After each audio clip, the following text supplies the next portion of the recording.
ಎರಡನೇದು 14ನೇ ತಾರೀಕು ವೋಟ್ ಚೋರಿ ವಿಚಾರದಲ್ಲಿ ರಾಮಲೀಲಾ ಮೈದಾನದಲ್ಲಿ ಒಂದು ದೊಡ್ಡ ಆ ಸಭೆಗೆ ನಮ್ಮ ರಾಜ್ಯದಿಂದ ಪ್ರತಿ ಒಂದು ಜಿಲ್ಲೆಯಲ್ಲೂ ಕೂಡ 300 ಜನ ಕರ್ಕೊಳ್ಬೇಕು ಅಂತ ಹೇಳಿ ನಾನು ಎಲ್ಲ ನಮ್ಮ ಕ್ಯಾಬಿನೆಟ್ ಮಿನಿಸ್ಟರ್ಸ್ ಹೇಳಿದ್ದೀನಿ. ನಮ್ಮೆಲ್ಲ MLA ತಿಳಿಸಿದ್ದೀನಿ. ಎಲ್ಲ ಕ್ಯಾಬಿನೆಟ್ ಮಿನಿಸ್ಟರ್ಸು ಆ ಜಿಲ್ಲೆಯ 300 ಜನ ಕಾರ್ಯಕರ್ತರನ್ನ ಅವರೇ ಜವಾಬ್ದಾರಿ ತೆಗೆದುಕೊಂಡು ಅವರೇ ಉಸ್ತುವಾರಿ ತೆಗೆದುಕೊಂಡು ಶಾಸಕರು ಮತ್ತು ಎಲ್ಲ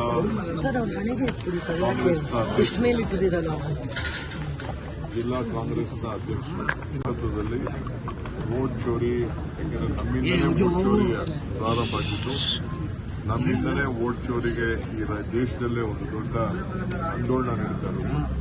ನಾವು ಅತಿ ಹೆಚ್ಚಿನ ಸಂಖ್ಯೆಯಲ್ಲಿ ನಾವು ಭಾಗವಹಿಸಬೇಕು. ಆ ದೃಷ್ಟಿಯಿಂದ ಪ್ರತಿ ತಾಲೂಕು ಜಿಲ್ಲೆಯಿಂದ ಕನಿಷ್ಠ 30 ಜನ, ಬೆಂಗಳೂರಲ್ಲಿ ಸ್ವಲ್ಪ ಜಾಸ್ತಿ ನಾವು ಕರ್ಕೊಂಡು ಹೋಗಬೇಕಾಗಿದೆ. ಅದಕ್ಕೆ ಈಗಾಗಲೇ ನಾನು ರೈಲು ಮಂತ್ರಿ ಕೂಡ ನಾನು ರಿಕ್ವೆಸ್ಟ್ ಮಾಡಿದ್ದೀನಿ ಮತ್ತು ನಮ್ಮವರೆಲ್ಲ ಹೋಗಿ ರೈಲ್ವೆ ಸ್ಟೇಷನ್ ಮಾತಾಡ್ಕೊಂಡು ಮಾಡಿದ್ದೀವಿ. ಅಲ್ಲಿ ಅಕಾಮಿಡೇಷನ್ ಕೂಡ ನಾವು ವ್ಯವಸ್ಥೆ ಮಾಡಬೇಕಾಗಿದೆ. ಅದನ್ನು ಕೂಡ ಕೆಲವರು ಹೋಗಿ ನನ್ನ ಜವಾಬ್ದಾರಿ ವಹಿಸಬೇಕಾಗಿದೆ. ಸೊ ಆ ದೃಷ್ಟಿಯಿಂದ ನಾನು ಎಲ್ಲ ಬ್ಲಾಕ್ ಅವ್ರಿಗೆ, ಜಿಲ್ಲಾ ಕಾಂಗ್ರೆಸ್ ಅವ್ರಿಗೆ, ಶಾಸಕರಿಗೆ, ಮಂತ್ರಿಗಳಿಗೆ ಮನವಿ ಮಾಡಿಕೊಳ್ತಾ ಇದ್ದೀನಿ. ಇದು ನಿಮ್ಮ ರೆಸ್ಪಾನ್ಸಿಬಿಲಿಟಿ, ನಾನೊಬ್ಬರೇ ಮಾಡೋದಲ್ಲ, ನೀವು ಎಲ್ಲ ಸೇರಿ ಮಾಡಲೇಬೇಕು ಅಂತೇಳಿ ಎಲ್ಲರಿಗೂ ತಾಕೀತು ಈಗಾಗಲೇ ನಾನು ಮಾಡಿದ್ದೀನಿ.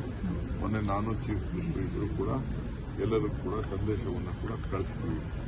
ಇದು ನನ್ನ ಇದು. ಸೊ 8ನೇ ತಾರೀಕಿಂದ ಏನಿದೆ ಸ್ವಲ್ಪ ಮುಂದಕ್ಕೆ ಆಗಬೇಕು ಚಾನ್ಸಸ್ ಇದೆ. ಕೆಲವೇನೋ ಟೆಕ್ನಿಕಲ್ ಇಶ್ಯೂಸ್ ಇದೆ. ನಾನು CM 8ನೇ ತಾರೀಕು ಆಫೀಸನ್ನು ಎಂಪೀಸ್ನ ಮೀಟ್ ಮಾಡಬೇಕು ಅಂತ, ಯಾಕೆಂದರೆ ಇಲ್ಲಿ ಲೋಕಲ್ ಇವರು ಅಪೋಸಿಷನ್ ಕರ್ಕೊಂಡು ಹೋಗಬೇಕು ಅಂತಿದೆ. ಅವರೇನೋ ಒಂದು ರಾಗ ಹಿಡಿತಾ ಇದ್ದಾರೆ. ಸೊ ಅದಕ್ಕೆ ನಾನು CM ಮಿಕ್ಕಿದ್ನ ನಾವು ಮಾತಾಡಿ ಅವ್ರಿಗೂ ಕನ್ವೀನಿಯಂಟ್ ಡೇಟೆ ನಾವು ಫಿಕ್ಸ್ ಮಾಡ್ತೀವಿ.